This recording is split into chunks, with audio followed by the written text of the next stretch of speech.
আসসালামু আলাইকুম ওয়া রাহমাতুল্লাহ। কি হচ্ছে চারিদিকে? মবের মূল্য পেয়েছে সবাই। নরসিংদীতে শুক্রবারে জুম্মার নামাজ শেষে আহ, মাইকে ঘোষণা দিয়ে মুসল্লিদেরকে নিয়ে 3টি মাজারে হামলা করেছে এবং ব্যাপক ভাঙচুর করেছে। এখন কথা হলো, মাজারে যারা বিশ্বাসী তাদের ওই বিশ্বাসটাকে আপনার ধর্মের সঠিক তকমা দিয়ে সমাধান করতে হবে।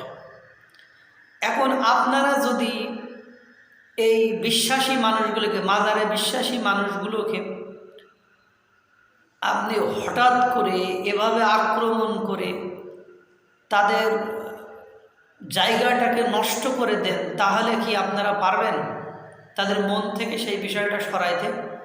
অবশ্যই পারবেন না। পাশাপাশি এই মাজারে যারা বিশ্বাস করে বা মাজারে যারা থাকে তারাও তো আপনার এই জুলাই গণ অভ্যুত্থানে আপনাদের পক্ষেই ছিল। তাদের গণতন্ত্র প্রতিষ্ঠা মানে কি? সেখানে সকলের অধিকার নিশ্চিত করে।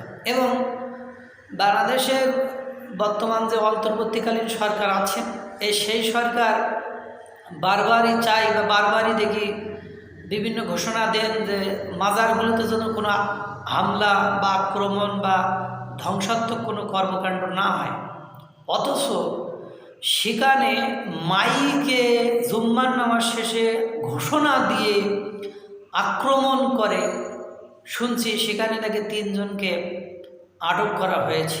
তা 3 জন মিলে মাইকে ঘোষণা দিয়ে 3 জন গিয়ে কি এইটা আক্রমণ করেছে।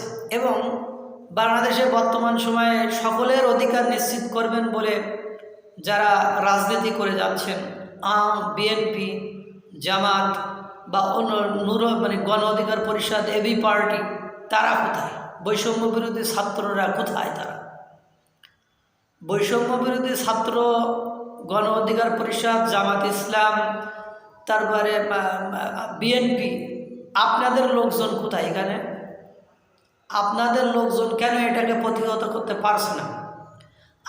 আপনারাই তো মন্দির পাহারা দিয়েছেন, মন্দির পাহারা দিয়ে পূজা সম্পূর্ণ করেছেন। সেখানে কেন মাজারকে আপনারা এভাবে মাইকে ঘোষণা দিয়ে ভেঙে ফেললো? তাহলে কারা ভাঙলো? তারা, এদের পেছনে শক্তি কি? যে সে অঞ্চলে কি কোনো বিএনপির লোক নেই? সে অঞ্চলে কি কোনো আওয়ামীপন্থী লোক নেই যে এরকম একটা কাজ, এরকম একটা ঘটনা ঘটালো, সেটা প্রতিবাদ করার মতো কেউ নেই? এটা কোন ধরনের সহিংসতা? এটা কোন ধরনের হিংস্রতা? এটা কোন ধরনের রাষ্ট্রে আমরা বসবাস করছি? এটা যদি চলতে থাকে, ওই যে কথা হলো, হঠাৎ করে বড়লোক হইলে যা হয়, হঠাৎ করে ক্ষমতা পেয়ে ক্ষমতার প্রয়োগটাও শুদ্ধভাবে জানছে না। একজন ব্যক্তি নামাজই পড়ে না, তাহলে এখন ওকে যদি প্রথম দিনেই মনে করেন নামাজ পড়তে বলে প্রথম দিনেই যদি সব নিয়মকানুন রপ্ত করতে বলা হয়, ওটি করবে? এই জন্য যারা যে পন্থায়, যে সিস্টেমে বিশ্বাসী, তাদেরকে যদি আপনি যখন তখন চেঞ্জ হতে বলেন, কখনো কি পারবেন? এরপরে পরিমণির আপনার শোরুম উদ্বোধন করতে গিয়েছিল, সেটা তো বাধাগ্রস্ত করেছেন। এখন পরিমণি তো মিডিয়ার সামনে বলছে, এই জন্য কি এই স্বাধীনতা হরণ করার জন্য বা এই স্বাধীনতা কেড়ে নেওয়ার জন্যই কি আমরা সেই সময় আপনার আন্দোলনে সাপোর্ট করেছি? আপনাদের আন্দোলনকে আমরা কি এই জন্য বেগবান করেছি? না আপনাদের আন্দোলনকে আমরা এই কারণে সমর্থন করেছি যে ও বলছে মেহজাবিন, পড়শি, এদেরকে দেননি, এখন আমাকে দেননি? এ কোন ধরনের স্বাধীনতা? এ কোন ধরনের আশা? এভাবে যদি চলতে থাকে তা সরকার তো কারোরই নিরাপত্তা দিতে পারতেছে না। এবার হলো মাজারে যারা বিশ্বাসী, এরা এবার আন্দোলন করবে, মারামারি করবে, এরা এবারে করবে, পরে সরকার ওদের আবার টর্চার করবে, এইসব করে নিয়ে দেশ চলুক।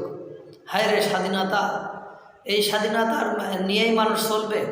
ঠিক আছে, তাদের বিশ্বাসের সাথে আমাদের ধর্মীয় বিশ্বাস, আইডিওলজির কোনো মিল নেই, কিন্তু সেটা তাদেরকে বোঝাতে হবে। এইভাবে করে জোর করে মানে ক্ষমতা গ্রহণ বা জোর করে তাদেরকে ওখান থেকে সরানোর বিধান আপনারা কোথায় পেয়েছেন? বা পাইলেও আপনার এই সিস্টেমটা, এই দেশ তো ইসলামিক স্টেট বলে এখনো ঘোষণা হয়নি যে ইসলামিক স্টেট আমরা যা খুশি তাই করবো। এটা করে বিশ্বে তো বাংলাদেশের মান সম্মান ক্ষুণ্ণ হচ্ছে, বাংলাদেশের অবস্থান কোন জায়গায় যাচ্ছে, এগুলো কি আপনারা মাথায় রাখেন? আমার মনে হয় না রাখেন। আল্লাহ তাআলা সকলকে ভালো রাখুক, সুস্থ রাখুক। আসসালামু আলাইকুম ওয়া রাহমাতুল্লাহ।